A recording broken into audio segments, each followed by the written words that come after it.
Hi, I'm Kelly Ott, And I'm Lara Wakefield. and today on Focus Point, we want to talk to you about our flexible brain. Oh, Yeah. So, I was reading a comment on a professional social media group. Professional? Yes, that's another whole topic. Professionalism. Whole group of videos on Yeah. professionalism and social media.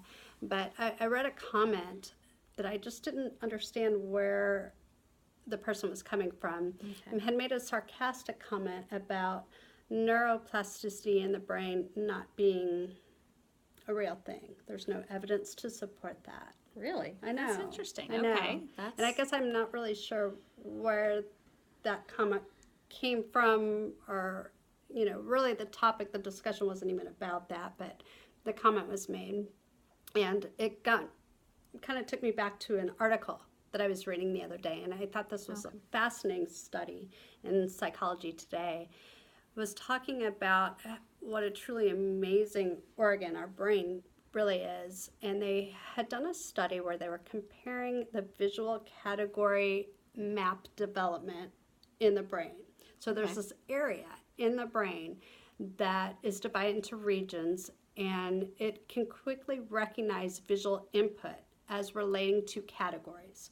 So when we see something, our brain is recognizing and comprehending and storing and retrieving information in that category. It's kind of putting things into a map, so to speak, a category map area of the brain. And so when we see something, we visually recognize it and it maps it out for us. Okay.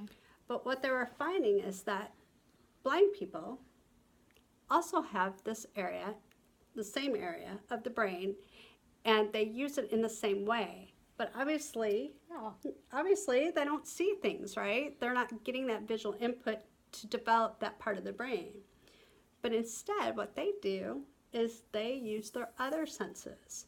So they're not receiving the visual input, but maybe auditorily they're hearing a clock tick, or they're hearing something that then creates this association neural pathway. So it's the same process, but it's circumventing that visual cortex center, which is really interesting to me. Me too, because I'm thinking about how we talk about, I see the eyes as a channel where we receive information. So you're saying there's this capacity or this storage area, this place in the brain that everybody has, everybody's born with, and it can develop vocabulary center, so to speak, regardless if one of the channels is cut off, it can still develop, and it just uses different pieces there. And it's stored in that area that we typically would label as the visual area. However, that's not,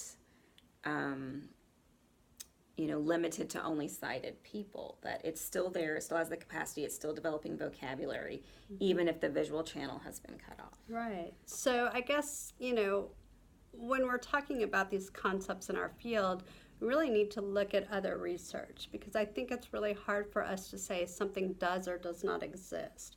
It seems like, and we talk about this all the time, exploring evidence, Right. And for everything that we believe or we practice, there's evidence to support and evidence not supporting. Yeah. So I think that we have to really be mindful of that, and continually keeping open minds, Right. so that our brains can continue to develop neuroplasticity. Right, Exactly. And take in that new information through different channels and figure out what to do with it. And how to apply that, exactly, what to do with it. How does that apply in our field?